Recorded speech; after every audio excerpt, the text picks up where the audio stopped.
We want to go back to London now and foreign correspondent James Longman with some reaction to Prince Philip's passing. James, good morning. We heard Boris Johnson, the Prime Minister, talk about Prince Philip's accomplishments a bit. What more can you tell us about the legacy that he leaves behind and how the country's reacting? Well, Diane, as you can imagine, there's an enormous outpouring from around the world. I mean, Philip was essentially the world's most famous husband. He was the longest-serving consort to a monarch in British history, the many hundreds of years of British history. And we've had a lot of tributes coming in from all over the place, but first and foremost from Boris Johnson, as you say, the Prime Minister. And this is what he had to say this morning. Prince Philip earned the affection of generations here in the United Kingdom, across the Commonwealth and around the world. He was the longest-serving consort in history, one of the last surviving people in this country to have served in the Second World War, at Cape Matapan, where he was mentioned in dispatches for bravery, and in the invasion of Sicily, where he saved his ship by his quick thinking. And from that conflict, he took an ethic of service that he applied throughout the unprecedented changes of the post-war era. We remember the Duke for all of this, and above all, for his steadfast support for Her Majesty the Queen. Not just as her consort, by her side.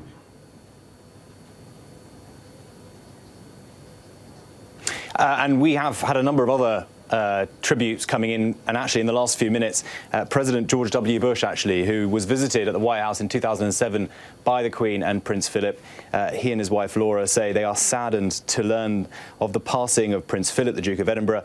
He says throughout his long and remarkable life, he devoted himself to worthy causes, and to others he represented the United Kingdom with dignity and brought boundless strength and support to the sovereign. He goes on to say, Laura and I are fortunate to have enjoyed the charm and wit of his company, and we know how much he'll be missed. And this is coming in from a lot of world leaders now. The Australian Prime Minister Malcolm Turnbull, of course, Australia, part of the Commonwealth. The Queen is the head of state there. Malcolm Turnbull saying that the Prince embodied a generation that we will never see again, saying Prince Philip was no stranger to Australia, having visited our country on more than 20 occasions. He goes on to say that Australians send our love and deepest condolences to Her Majesty and the royal family.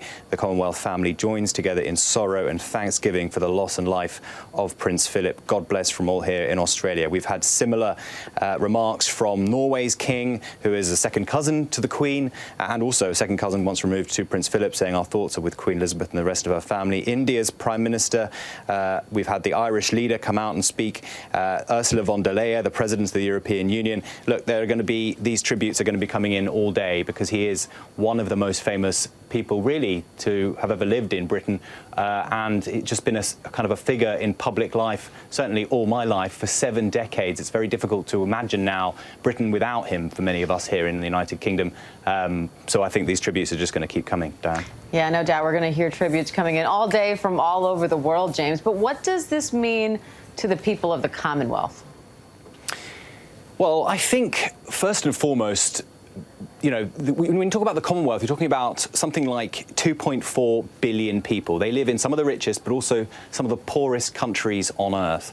And Philip was full of wanderlust. He was a pioneer. He loved to travel. He was a linguist. He spoke French and German fluently. He travelled with the Queen on basically every single one of her foreign trips. When she went to the Commonwealth, some 143 countries. And the thing about the Commonwealth, it's very diverse, it's very young, and these are parts of the world where issues that Philip was passionate about are at the forefront. Things like conservation. He was head of the World Wildlife Foundation. And things like motivating young people. The Duke of Edinburgh Award is one of his biggest legacies, both here in the United Kingdom and around the world. Something like 144 countries now run the Duke of Edinburgh Award. It's something where young adults between the ages of about 12 to 15, I did it, for instance, when I was at school, go out and learn what it is to fend for yourself, to volunteer, to help other people, to kind of improve your kind of abilities in all parts of life. It's an adventure It's about mountaineering, it's about getting out in the wild, it's about being in touch with nature.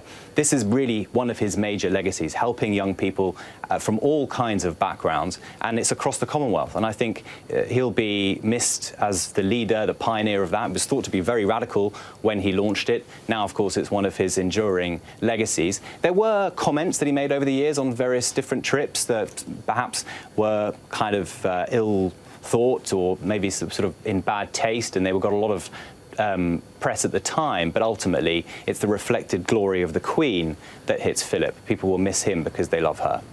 All right, James Longman in London for us. Thanks for that, James. Hi, everyone. George Stephanopoulos here. Thanks for checking out the ABC News YouTube channel. If you'd like to get more videos, show highlights, and watch live event coverage, click on the right over here to subscribe to our channel. And don't forget to download the ABC News app for breaking news alerts. Thanks for watching.